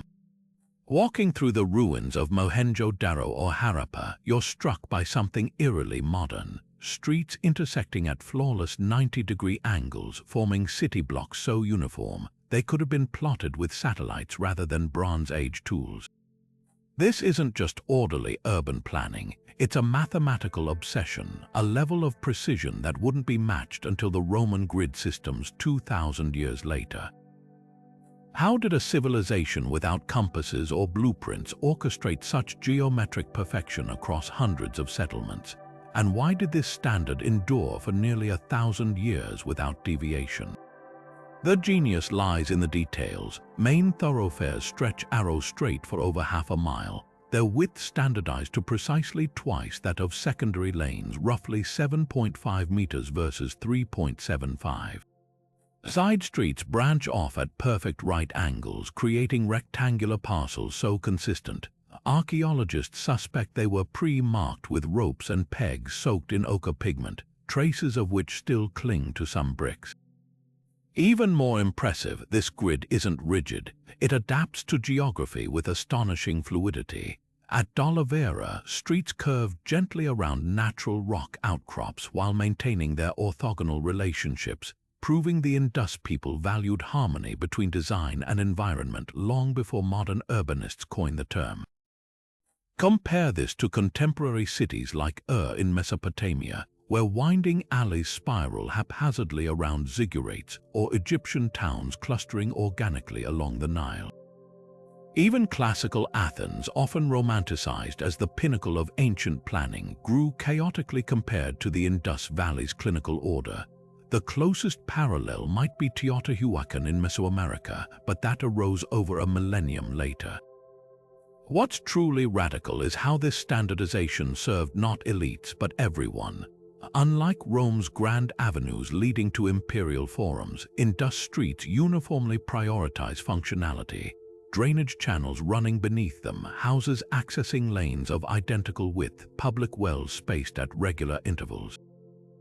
This was egalitarianism etched into cityscapes. The secret may lie in an artifact found at Harappa, a carved limestone slab incised with intersecting lines forming a perfect lattice. Initially dismissed as a gaming board, recent 3D analysis reveals micro-abrasions along the grooves, suggesting it was a master template used to train surveyors.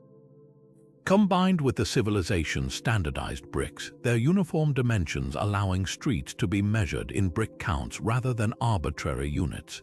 This tool could have enabled remote teams to replicate layouts across vast distances. Yet the greatest mystery isn't the how, but the why.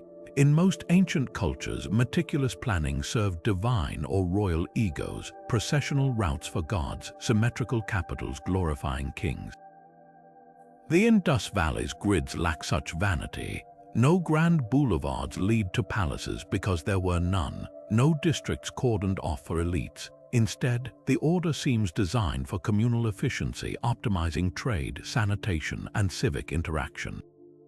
It's as if their cities were physical manifestations of a collective ideal. That structure shouldn't stratify society, but unite it. When later civilizations forgot this lesson, their grids became tools of control. Here, they were blueprints for coexistence. Today, as modern urban planners grapple with sprawl and inequality, these 4,000-year-old streets whisper an uncomfortable truth, that precision and equity once walked hand in hand. The Indus people didn't just build cities, they engineered fairness, brick by mathematical brick, and that, perhaps, is their most enduring legacy. Beneath the sun-baked bricks of Decode lies one of the Indus Valley's most brilliant survival strategies, a sprawling network of reservoirs, check dams, and underground tanks so advanced it turned seasonal monsoons into a year-round water supply. While other civilizations prayed for rain, the Indus people engineered it, crafting solutions that modern cities grappling with water scarcity still struggle to match. Their secret wasn't brute force construction, but an intimate dance with nature's rhythms, harnessing every drop through gravity-fed systems that put today's concrete megaprojects to shame.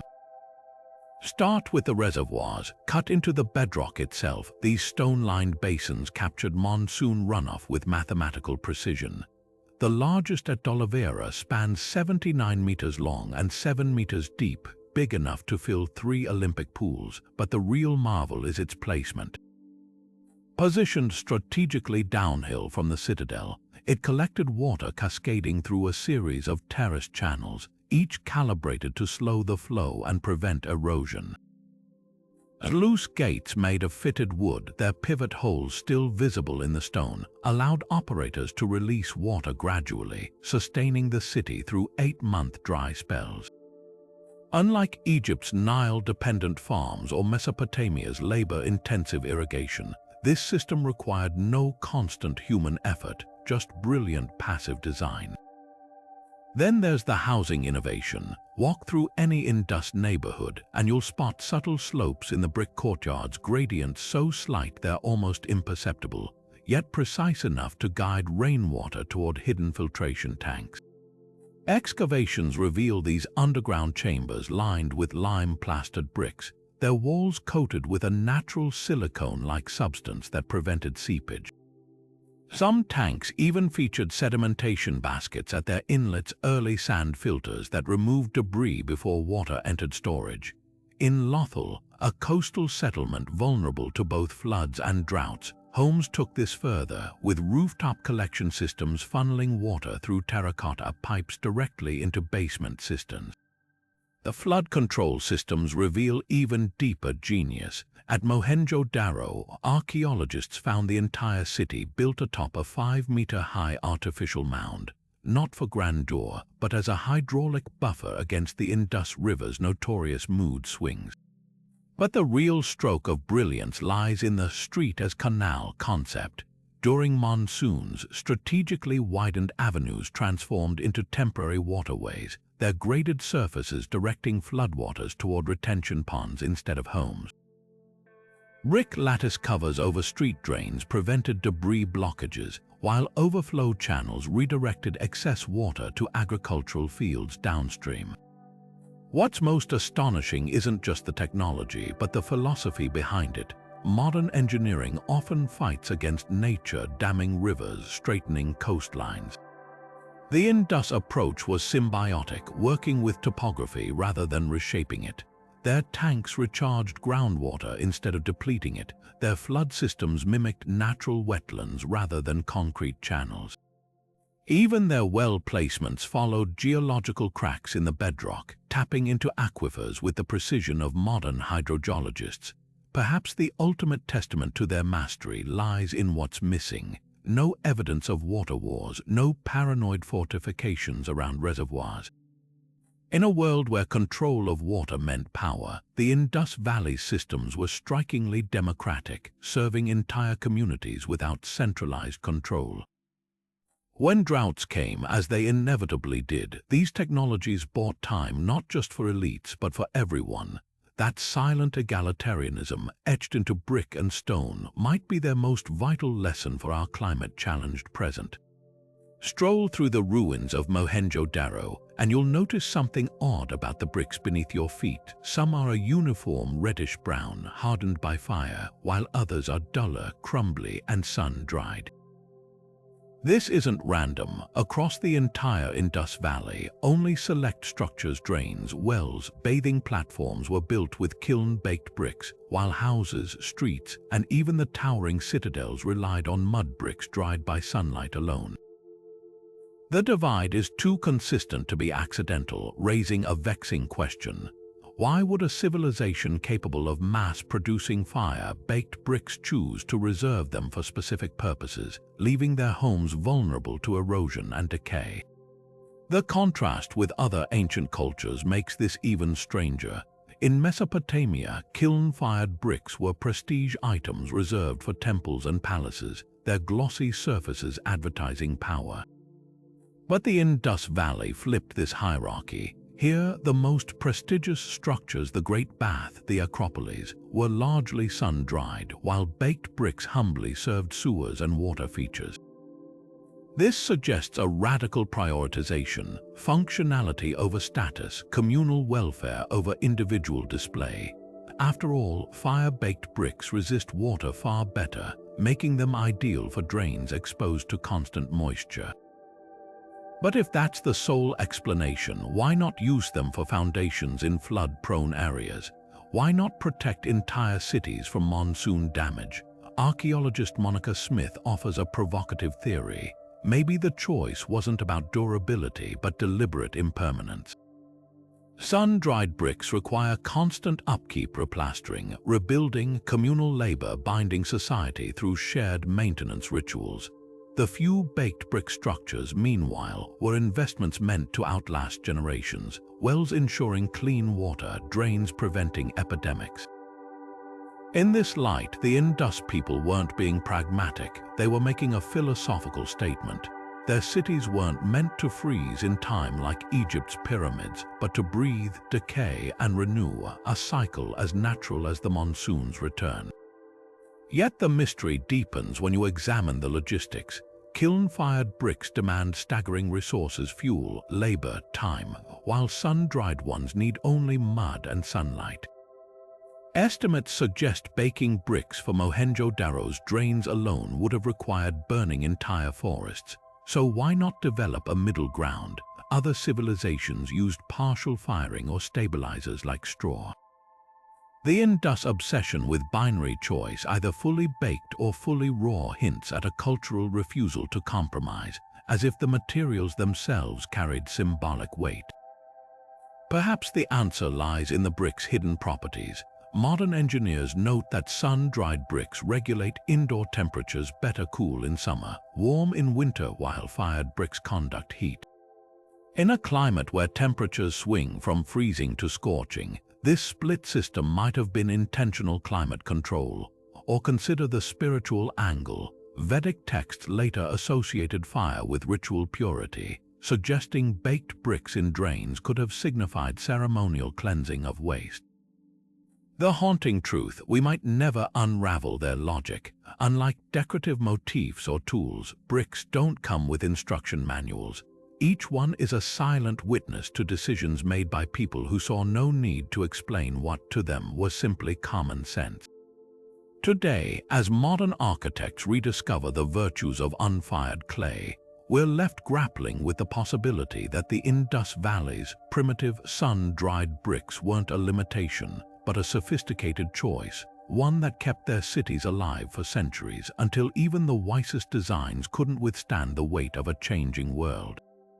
Among the most perplexing finds in the Indus Valley are clusters of identical seals carved with the same animal motifs, the same cryptic symbols, even the same microscopic chisel marks appearing simultaneously in cities separated by hundreds of miles of rugged terrain.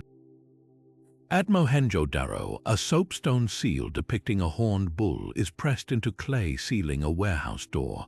Weeks of travel upriver in Harappa, its twin emerges intact from a merchant's dwelling. This isn't just coincidence, it's a pattern repeating across dozens of sites, with some seal designs reproduced so precisely they must have originated from the same workshop. What could explain this phenomenon in a civilization without known roads or a centralized postal system? The administrative theory holds compelling weight. In ancient Mesopotamia, cylinder seals functioned as bureaucratic tools stamped onto clay tablets to authenticate taxes, contracts, and royal decrees. If the Indus seals served similarly, their widespread duplication could signal a vast, standardized governance network. The consistency is staggering. Seals found in coastal Lothal bear the same unicorn motifs as those in inland Ganriwala, their accompanying glyphs identically spaced. Even the soapstone's mineral composition matches across regions, suggesting centralized quarrying and distribution. Such uniformity would require an administrative machine capable of coordinating artisans, materials, and logistics across 1 million square kilometers, something no other Bronze Age civilization achieved. Yet the merchant hypothesis offers an intriguing alternative. Modern forensic techniques reveal fascinating details. Some seals show unique wear patterns, their edges smoothed from repeated pressing into clay or wax. These traveling seals often appear near market districts or docking areas, hinting at commercial use. Perhaps they operated like Bronze Age trademarks, a Harappan merchant stamping his unicorn emblem on bales of cotton as a quality guarantee, with counterparts in distant cities recognizing the symbol. This would explain why certain designs cluster along trade routes while others remain localized. The sheer variety of animals, from elephants to composite beasts, might represent different guilds or product lines, much like today's corporate logos. The mystery takes a turn when examining production. At Mohenjo-daro, archaeologists uncovered a workshop with unfinished seals still clamped in vises, their designs half-carved.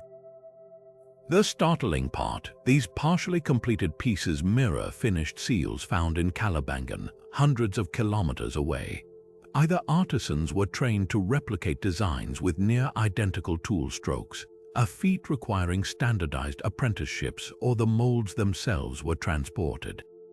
The latter seems plausible given discoveries of portable seal-making kits, compact stone dies that could be pressed into soapstone blanks like ancient cookie cutters. But the most tantalizing clue lies in the seals' spatial distribution.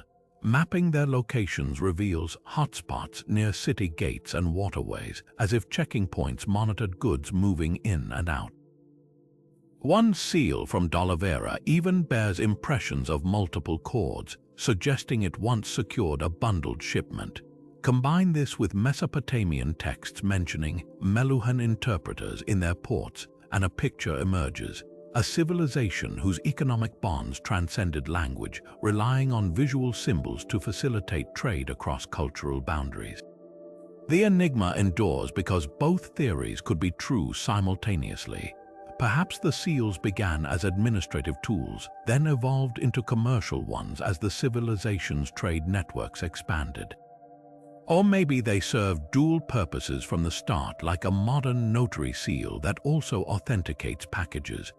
What's undeniable is their silent testimony to a level of coordination that defies simple explanation. In a world without alphabets or coins, these tiny carved stones were the glue holding together one of history's most enigmatic civilizations, their messages still waiting patiently to be read. While Egypt's temples bristled with colossal statues of pharaohs and Mesopotamia's ziggurats displayed towering reliefs of god-kings, the artisans of the Indus Valley sculpted something radically different: miniature masterpieces. Not a single monumental statue has been unearthed from Harappa or Mohenjo-daro. No larger-than-life rulers carved in stone, no grandiose temple idols demanding awe. Instead, their artistic legacy lies in palm-sized artifacts, the famous dancing girl bronze, barely taller than a finger, or the priest-king figurine that fits comfortably in a child's hand. This staggering contrast isn't just about scale, it's a window into a civilization that measured prestige in ways we're still struggling to comprehend. The absence becomes even more striking when you examine contemporary cultures. In Egypt around 2500 BC, sculptors were hauling multi-ton blocks to carve the Great Sphinx, its face explicitly modeled after Pharaoh Khafre. Mesopotamia's victory stele of Naram-Sin stretched 2 meters tall, depicting the king trampling enemies beneath his feet. Yet during this same period, the Indus Valley's most elaborate human depiction, the so-called priest-king, stands a humble 17 centimeters, his features subdued rather than glorified. Even their monumental architecture, like the Great Bath, lacks decorative imagery. The message seems clear: where others celebrated individual power, the Indus people invested in communal infrastructure. But was this modesty or something more profound? Some scholars argue the small scale reflects portability, objects meant to be handled rather than worshipped from afar. The dancing girl's relaxed posture and downward gaze invite intimacy, as if she's sharing a quiet moment rather than performing for an audience. Even ritual objects like the ubiquitous unicorn seals were designed to be worn or pocketed, their power residing in personal connection rather than public spectacle. This tactile relationship with art suggests a culture uncomfortable with the hierarchies that monumental art typically reinforces. An alternative theory digs into materials. The Indus Valley lacked accessible marble or soft limestone, forcing artisans to work with harder local stones like steatite. Yet this doesn't fully explain the absence of large terracotta statues which other cultures produced abundantly. Perhaps their artistic restraint was philosophical. Later Hindu and Buddhist traditions would embrace aniconism, avoiding direct representations of the divine, and Jainism took it further, valuing emptiness as sacred. Could the Indus people have pioneered this concept millennia earlier, expressing reverence through absence rather than idolatry? The plot thickens when you consider what they did depict.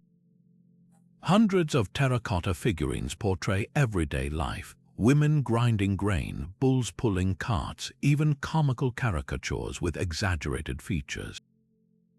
This focus on the mundane over the majestic implies art wasn't a tool for propaganda, but a celebration of collective experience. Even their elite artifacts, like the priest-king's robe, bear simple geometric patterns rather than the ornate regalia of Egyptian royalty. The most provocative interpretation turns the mystery inside out. Maybe the Indus people did create monumental art, just not in forms we recognize. Their cities themselves were the masterpieces, meticulously planned grids, towering citadels, and granaries that fed thousands. In a civilization where even drains were engineered with aesthetic precision, perhaps functionality was their highest art. While others carved gods in stone, they built utopia in brick, leaving statues small enough to remind us that true grandeur doesn't need to shout. It simply needs to endure. Deep in the workshops of Balakot and Nadeshwar, artisans transformed the ocean's bounty into objects of desire: delicate bangles carved from conch shells, pendants shaped like leaping fish, and beads so finely polished they glowed like moonlight on water. These weren't just trinkets, they were the currency of a sprawling trade network that connected coastal harvesters to mountain miners, with shells traveling farther than most people ever would. What makes these ornaments so revealing isn't just their beauty, but the forensic trail they've left behind. By tracing the microscopic signatures locked within each shell, unique ratios of oxygen isotopes absorbed from ancient seawater, archaeologists have mapped routes stretching from the Arabian Sea to the Himalayan foothills, uncovering a supply chain as sophisticated as any modern enterprise. Take the conch bangles found in Harappa, nearly 800 kilometers inland. Under microscopes, their growth rings tell a story of warm, nutrient-rich waters, a perfect match for the Gulf of Kutch, where divers once harvested these shells by the thousands. But here's the twist: workshop debris at Lothal reveals craftsmen didn't work with raw shells. Instead, they traded pre-cut blanks, standardized rings rough carved near the coast, then shipped inland for final polishing. This division of labor was genius. Coastal artisans, with easy access to fresh seawater for cooling drills, handled the messy initial cutting, while inland workshops minimized transport weight by finishing only what would sell. The system was so efficient, shell waste at distant cities like Mohenjo-daro shows identical tool marks to debris in coastal Lothal, proving these weren't random exchanges, but a coordinated industrial operation. The real breakthrough came when researchers analyzed workshops for missing pieces. At Balakot, piles of broken shell middens revealed artisans primarily worked with thick-lipped Turbinella pyrum shells, ideal for bangles, while Nadeshwar's craftsmen focused on Chicorius ramosus, a spiny shell better suited for pendants. This wasn't random preference, it was specialization. By separating production by shell type and skill, the Indus people created regional brands recognizable across the subcontinent. A Harappan noblewoman wearing a Nadeshwar-style fish pendant wasn't just accessorizing, she was showcasing her connections to a specific coastal guild. But how did these fragile treasures survive such epic journeys? Excavations at waystation sites like Kuntossi uncovered reed baskets lined with damp seaweed, an ancient version of climate-controlled shipping. Shells packed this way could stay moist for weeks, preventing cracks during desert crossings. Even more clever were the terracotta spacers found in transit hubs, small, cross-shaped inserts that kept bangles from clattering together in donkey caravans. The most haunting evidence, though, lies in the failures. At the abandoned outpost of Kanma, archaeologists found a cache of half-finished bangles, their drill holes abandoned mid-creation. Chemical analysis revealed these shells came from a now-vanished estuary near Dwarka, their isotopic signatures matching no living reef. It's a silent testament to the trade's fragility. When the Gaga-Hakra River system dried up, so too did the routes that carried these oceanic whispers inland, leaving craftsmen with half-empty workshops and customers with broken promises. Today, as scholars piece together shell trails using mass spectrometers and 3D modeling, they're uncovering more than trade routes, they're mapping a lost worldview. For the Indus people, these ornaments weren't just decorations. They were the Mediterranean corals of their day, physical proof that even landlocked cities remained tied to the sea's rhythm. And in every polished curve of shell, we catch glimpses of divers who braved monsoons, caravaneers who memorized dune patterns, and artisans whose workshops hummed with the sound of stone against sea-borne treasure. Buried beneath the dust of millennia in the corners of Indus Valley homes, archaeologists keep uncovering tiny treasures, miniature clay carts with functional axles, whistles shaped like birds that still chirp when blown, and playful animal figurines with worn surfaces from countless small hands. These aren't ritual objects or trade goods, they're toys, and the sheer volume found from wealthy districts to modest workshops paints a startling picture of a society that invested in childhood joy with the same seriousness it applied to urban planning or metallurgy. Consider the details. A typical Indus toy cart isn't just a solid lump of clay, it's a precise scale model with holes for attaching draft animals and delicate perforations mimicking woven reed sides. Some even have removable lids, suggesting they were meant to be loaded with imaginary goods. The whistles reveal even more sophistication. Crafted from thin, fired clay, they produce distinct two-note tones, their pitches carefully calibrated by adjusting the finger hole sizes. One discovered in Harappa, shaped like a parrot, emits a sound uncannily like the bird's call when tilted at just the right angle. This level of playful engineering implies something radical, that Indus artisans devoted time to perfecting objects with no purpose other than delight. What makes these toys so revealing is their distribution. Unlike ancient Egypt or Mesopotamia, where playthings appear mostly in elite graves, Indus toys turn up everywhere, stacked in kitchen corners, buried under house floors, even scattered near public wells. The variety is equally democratic. Simple pull-along ducks for toddlers, complex wheeled horses for older children, and jointed figurines with movable limbs that could have been ancient action figures. This ubiquity suggests a cultural attitude startlingly modern. That play wasn't a luxury reserved for the privileged, but a universal right. The toys also offer silent commentary on Indus gender norms. Unlike later civilizations that rigidly assigned dolls to girls and weapons to boys, the valley's artifacts show no such divide. Both female and male figurines appear with carts and animals, while whistles and marbles cluster indiscriminately in all residential areas. Some of the most elaborate toys, like a miniature cooking set complete with tiny grindstones, were found alongside traditionally masculine items like clay swords, implying children weren't funneled into narrow roles. Perhaps most telling is what these objects lack: militarism. While Roman children played with wooden gladius swords and Assyrian toys mimicked siege engines, Indus figurines dwell on peaceful themes: farm animals, musicians, even a whimsical monkey caught mid-somersault. The closest thing to a weapon is a springy clay slingshot, likely used for target games. This matches the civilization's broader absence of martial imagery, suggesting their concept of childhood mirrored their societal ideals: cooperation over conquest, creativity over combat. But the real wonder lies in the wear patterns. Microscopic analysis shows most toys were heavily used cartwheels grooved from rolling across floors, figurines paint worn away from constant handling. Some bear tiny repairs like clay patches over cracked axles or repainted details. These weren't ceremonial gifts buried with the dead, but beloved companions passed between siblings or generations. In a civilization that left no storybooks or lullabies, these scuffed surfaces are the closest we get to hearing children's laughter echoing through the ancient streets.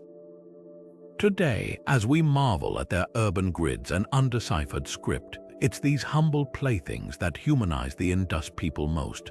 A toddler's chubby fingerprints pressed into a clay bowl, the smooth spot on a whistle's mouthpiece from years of use. These silent witnesses remind us that greatness isn't just measured in citadels or seals, but in the space a society makes for joy. And in that, the Indus Valley may have been the most advanced civilization of all. Deep in the kilns of Mohenjo-daro, artisans achieved something revolutionary, transforming humble sand and soda ash into dazzling synthetic gemstones that glittered like lapis lazuli and turquoise.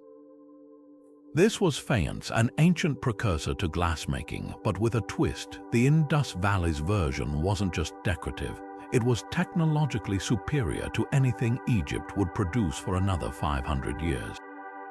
The secret lay in their mastery of chemistry and temperature control, a skill so refined that modern researchers are still unraveling their techniques. Take the iconic blue-green beads found in Harappan graves. Under microscopes, their structure reveals a sophisticated layering process, a core of crushed quartz mixed with plant ash, coated in a glaze made from copper salts that react under heat to create that signature aquatic hue. But here's what sets them apart. Egyptian faience often cracked during firing as the glaze contracted faster than the core, while Indus beads remained flawless. How? By adding precise amounts of crushed mollusk shells to the quartz mix, their calcium carbonate acting as a natural stabilizer. This tiny innovation allowed the glaze to bond seamlessly, creating durable jewels that retained their luster for millennia. The scale of production hints at something even more remarkable. At Lothal's workshop ruins, archaeologists uncovered rows of miniature tubular furnaces, each with clay baffles to distribute heat evenly. These weren't makeshift pits but precision tools, capable of maintaining temperatures between 900 and 1000 degrees Celsius for hours, a range critical for faïence's chemical reactions. Residue analysis shows they fueled these kilns with a specific mix of acacia wood and cattle dung, the latter's slow burn providing steady, smokeless heat.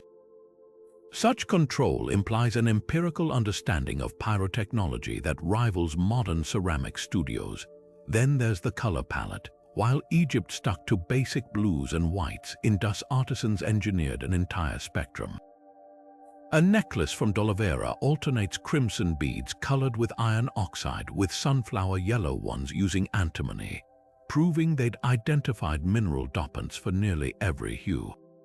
Some excavated pieces even show gradient effects, beads transitioning from deep indigo to pale aqua, achieved by varying the copper concentration during glaze application. This level of artistry wasn't just aesthetic, it was a form of early materials science, with craftsmen manipulating molecular structures to mimic rare stones like carnelian or beryl. The real enigma is how this knowledge spread or didn't. Faience artifacts appear suddenly in Indus cities around 2600 BC with no crude prototypes, suggesting the technology arrived fully formed. Yet there's no evidence they shared it westward until centuries later, when Mesopotamian texts begin mentioning Meluhhan blue stones, where the techniques guarded trade secrets passed orally among guilds. Or perhaps the kilns themselves held the key. Recent experiments show that Indus faience requires a specific cooling curve, rapid initial chilling followed by gradual descent, achievable only in their unique downdraft furnaces. Without the exact blueprint, neighboring cultures could imitate the look but never the durability. Today, these synthetic gems challenge our assumptions about ancient innovation. In a world obsessed with gold and silver, the Indus Valley elevated engineered materials to high art. Their faience didn't just mimic nature, it improved upon it, creating colors and textures unseen in the mineral kingdom. And in that alchemy of sand and flame, we glimpse a civilization that valued the science of beauty as much as beauty itself, a legacy still sparkling in the dust of their ruined workshops. Among the terracotta figurines of the Indus Valley, one detail stands out with striking consistency: the elaborate crowns, braids, and head wraps adorning their sculpted heads. These aren't casual hairstyles but deliberate statements, each coil and ornament potentially encoding social status, occupation, or even spiritual authority. Take the famous priest-king statuette, his forehead circled by a simple yet distinctive headband with a central circular clasp. Contrast this with the flamboyant fan-shaped headdress of a female figurine from Harappa, its tiers of clay ribbons mimicking layered fabric or feathers. The diversity is staggering. Some figures sport horned crowns reminiscent of Mesopotamian deities, while others wear tight, turban-like wraps that foreshadow later South Asian styles by millennia. What makes these depictions so revealing is their precision. A figurine from Mohenjo-daro features hair parted down the middle and gathered into an intricate side bun, a style that would take hours to recreate, suggesting its wearer had leisure time or servants. Another shows a net-like head covering studded with tiny clay beads, possibly representing precious stones or ritual talismans. Even more telling are the differences in material. While most headgear is molded from the same clay as the figurines themselves, some show traces of a white paste that may have simulated silver or gold leaf in their original painted state. This hierarchy of materials, from plain terracotta to gilded accents, could mirror real-world divisions between commoners and elites. The mystery deepens when examining regional variations. Coastal sites like Lothal yield figurines with shell-encrusted headbands, nodding to their maritime economy, while inland cities favor woven motifs echoing agricultural life. Some scholars propose these styles functioned like ancient uniforms. A woman with a towering, hive-like hairdo might signal her role as a temple dancer, while a man wearing a horned headpiece could denote a clan leader or ritual specialist. Supporting this, several dancing girl figurines share identical braided updos adorned with circular ornaments, perhaps badges of a performer's guild. Yet the most provocative clues lie in what's missing. Unlike Egyptian art where pharaohs' crowns explicitly denote power, Indus headgear lacks clear hierarchical progression. There's no equivalent to the double crown of Upper and Lower Egypt, no increasing grandeur correlating with status. Instead, diversity seems to celebrate specialization rather than rank. A recently discovered figurine from Rakhigarhi complicates things further. Its shaved head and lack of adornment might represent an ascetic, pushing evidence for spiritual traditions like yoga or meditation back thousands of years earlier than previously thought. Modern reconstructions breathe life into these silent symbols. Experimental archaeologists working with traditional artisans have recreated several hairstyles using period-accurate tools. The turban of a male figurine, when woven from actual cotton threads, proves to be an effective sun shield for farmers. A layered female headdress, reconstructed with river reeds and clay beads, produces a melodic sound when the wearer moves, possibly intentional ceremonial percussion. These tactile experiments suggest headwear wasn't just decorative but functional, even performative. The ultimate enigma is why such vivid personal adornment left no physical traces. Despite thousands of burials excavated, no actual headgear has survived, only its ghostly impressions pressed into terracotta. Perhaps these crowns were made of perishable materials, linen stiffened with resin, flowers woven into garlands, or even beeswax sculpted for temporary rites. Whatever their form, their legacy endures in later cultures. The headwrap of the Indus priest-king bears uncanny resemblance to the Hindu tilak forehead mark, while the fan-shaped headdresses echo those worn by classical Bharatanatyam dancers today. In these silent sculptures, we may be witnessing the birth of traditions that would outlast empires. The most haunting mystery of the Indus Valley isn't in their artifacts or architecture, it's in their bones. After excavating thousands of graves across multiple cities, archaeologists made a startling discovery. Not a single skeleton shows signs of violent trauma, no arrowheads embedded in ribs, no skulls crushed by clubs, no mass graves filled with butchered innocents. Even more surprising, the remains reveal remarkably consistent health across social classes, no stunted growth from malnutrition, no dental decay from elite sugar consumption. In a world where ancient skeletons often tell grim tales of warfare and inequality, the Indus people stand apart as an enigma of collective well-being.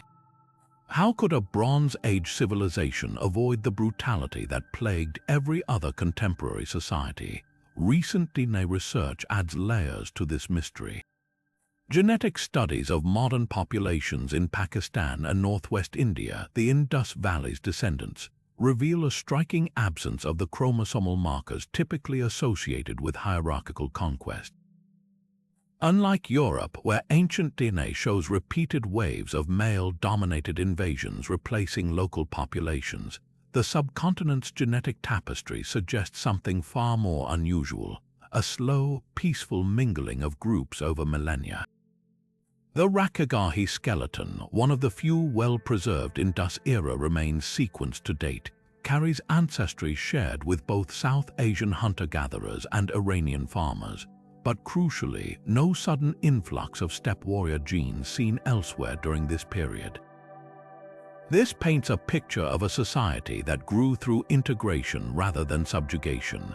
Yet the skeletons whisper other clues. Dental analysis shows varied diets, some teeth worn from coarse grains, others polished by softer foods, but all within a narrow range of adequacy. There are no skeletal signs of the extreme deprivation seen in contemporary Egyptian laborers or Mesopotamian slaves. Even more telling are the burial practices. Unlike the royal tombs of Ur stacked with sacrificed servants, Indus graves exhibit modest uniformity. Most bodies laid north-south, accompanied by simple offerings like a single pot or shell bangle. The few, wealthier graves merely have slightly more beads or an extra vessel, not the staggering wealth gaps seen elsewhere. The absence of violence becomes even more perplexing when you examine the city's final days. At Mohenjo-daro, the last skeletons found weren't massacred invaders or rioters. They were individuals who appear to have died from natural causes, one curled peacefully by a dry well. Contrast this with the contemporaneous burning of Troy or the mass executions in ancient China. Some theorists propose the Indus people's famed water management masked social tensions, that their collective struggle against droughts unified them. Others suggest their lack of precious metal resources made them less tempting targets for raids, but these practical explanations feel incomplete. Perhaps the answer lies in their worldview. The ubiquitous seals depicting meditative figures and the Great Bath's ritual purity hint at a spiritual framework valuing harmony. Later Vedic texts would describe the ideal society as Sarvodaya, uplift for all, a concept that may have Indus roots. Or maybe their standardization ethos extended to social contracts. Just as every brick matched exact ratios, perhaps every life held inherent measurable worth. The truth may be simpler and more radical. In a world where other civilizations conflated strength with dominance, the Indus Valley might have redefined it as resilience. Their bones tell no tales of heroes because their greatness wasn't carved in conquests, but in the quiet constancy of wells refilled, granaries shared, and streets swept clean for generations. While empires rose and fell on battle cries, they built a civilization that thrived until it didn't on something far rarer. Mutual care encoded so deeply, it became as unremarkable as breath. For nearly 5,000 years, the Indus Valley Civilization whispered its secrets beneath the sands until archaeologists began listening. What they uncovered wasn't just another ancient society, but a blueprint for urban living so ahead of its time, it forces us to rewrite history's assumptions. Cities with democratic plumbing, standardized weights defying Bronze Age norms, and a pacifist ethos that left no room for warrior kings. These weren't mere innovations, they were quiet revolutions in how humans could organize themselves. The true shock isn't that they achieved so much without modern technology, but that they prioritized collective welfare over individual glory, leaving behind granaries instead of palaces and toys instead of weapons. Consider how their legacy unravels our modern biases. We've long assumed centralized authority was necessary for large-scale planning, yet their cities thrived without obvious rulers. We believed ancient economies required currency, yet their weight-based trade network spanned continents. Even their collapse challenges conventional wisdom. They didn't fall to invaders or revolt, but to something far subtler, a changing climate that severed their sacred bond with water. In this light, the Indus Valley wasn't just advanced, it was alternative, proving there's more than one path to civilization. The greatest mystery isn't in what they left behind, but in what still lies hidden. 90% of their cities remain unexcavated. What if a single undiscovered tablet holds the key to their script? Could a buried library await beneath the Gagga Hakra's silt, packed with clay, books detailing their philosophies? Or perhaps the next dig will reveal something even more startling, evidence that their ideas didn't vanish, but seeped into later cultures, shaping Hinduism's reverence for water or South Asia's historical resistance to rigid hierarchies. So here's the question that lingers like monsoon rain on ancient bricks. If these 30 mysteries have already appended everything we thought we knew, what paradigm-shattering truth might the next trowel's turn reveal? Tell us in the comments which unsolved puzzle keeps you awake at night, the meaning of the unicorn seals, the secret of their child burials, or something no one's even thought to ask yet.